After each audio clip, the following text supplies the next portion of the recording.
Bon, la vidéo numéro 3, voilà un tableau qui résume les dérivées des fonctions usuelles.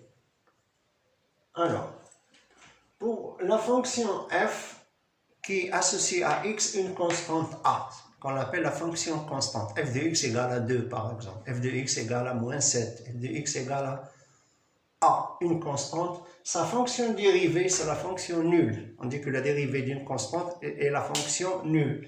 Et son intervalle de dérivabilité c'est r. La fonction ax, c'est une fonction polynôme du premier degré, 2x, 3x, moins 1/2 fois x. Sa dérivée c'est a, c'était la fonction constante. Et son domaine de dérivabilité c'est r. La fonction x à la puissance n, avec n un entier naturel non nul, c'est-à-dire x à la puissance 2, x à la puissance 3, x à la puissance 4, ce sont les monomes qui constituent les fonctions polynômes. Sa dérivée, c'est une règle générale, que ce soit x au carré, x à la puissance 3, x à la puissance 4. La règle, c'est la dérivée de la fonction x à la puissance n, c'est n fois x à la puissance n moins 1. Donc, comme vous l'avez vu dans la vidéo, x au carré, sa dérivée, c'est 2 fois x à la puissance 1, c'est-à-dire 2x. Et la x à la puissance 3, sa fonction dérivée, c'est 3x à la puissance 2. Et son domaine de dérivabilité, c'est r, c'est le même domaine de définition. Alors, 1 sur x, ça a été expliqué dans la vidéo numéro 2. Sa fonction dérivée, c'est moins 1 sur x au carré. Et il est défini sur R étoile. La fonction 1 sur x, on a dit c'est moins 1 sur x au carré, racine carrée de x c'est 1 sur 2 racine de racine carrée de x, tout ça on l'a vu dans des exemples. On peut faire de même pour la fonction cosinus, on peut montrer qu'il est dérivable dans R, et sa fonction dérivée c'est moins sinus x. Et que la dérivée de la fonction sinus sur l'intervalle R, c'est cosinus x. Alors maintenant, les fonctions qu'on va rencontrer dans les exercices, ce sera par exemple 2x plus 7. 2x plus 7. On va dire que la dérivée de 2x c'est 2 et la dérivée de 7 c'est 0, donc la fonction dérivée c'est 2. Donc on a utilisé une règle d'opération. Donc on a besoin aussi de règles d'opération. Si j'ai la somme de deux fonctions, je peux dériver celle-ci et j'ai dérivé celle-ci. Comment faire pour la somme? Comment faire pour le produit?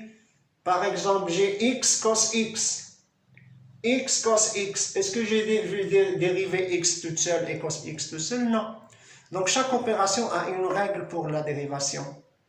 Il y a la règle pour la somme, il y a la règle pour le produit, il y a la règle pour le quotient, l'inverse et tout ça. On peut donner ces opérations aussi sous forme d'un tableau. Vous pouvez le trouver ce tableau sur le manuel. Mais ici, j'ai donné les opérations utiles qu'on aura besoin. Alors, pour la somme, d'abord, je veux dire que U et V, là, ce sont deux fonctions qui sont dérivables sur un intervalle commun qui est I. Alors, U plus V', c'est U' plus V'. Donc pour la somme, je dérive terme par terme. C'est très simple la règle. Mais pour le produit, je ne vais pas dire que U fois V le tout prime, c'est U' fois V'. Non. La règle du produit, c'est U''V plus U fois V'. Donc chaque opération a une règle. U sur V', c'est U''V moins UV' sur V au carré. 1 sur V, le tout prime, c'est moins V' sur V au carré. U à la puissance n, une fonction sous forme de puissance. Par exemple, x au carré plus 1, le tout à la puissance 10. Comment je dérive?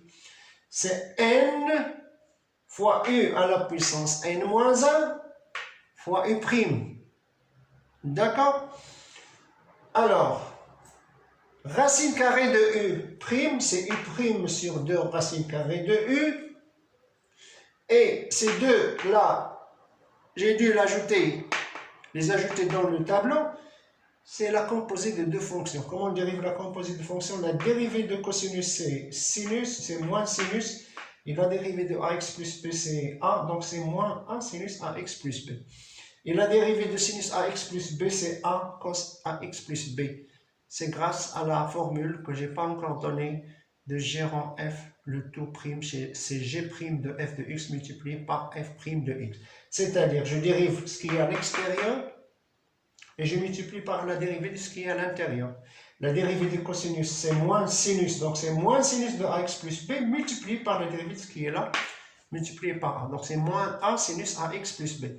La même chose là, la dérivée de sinus, c'est cosinus. Donc la dérivée de sinus ax plus b, c'est cos ax plus b, mais multiplié par la dérivée de ce qui est à l'intérieur, qui est a. Donc c'est a cosinus ax plus b. Je pense que je vais donner maintenant un exemple.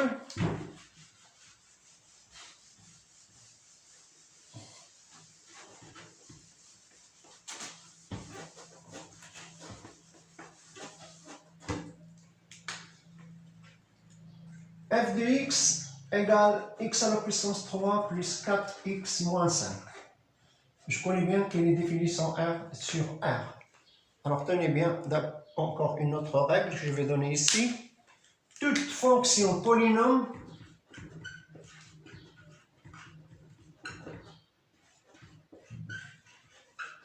est dérivable sur R.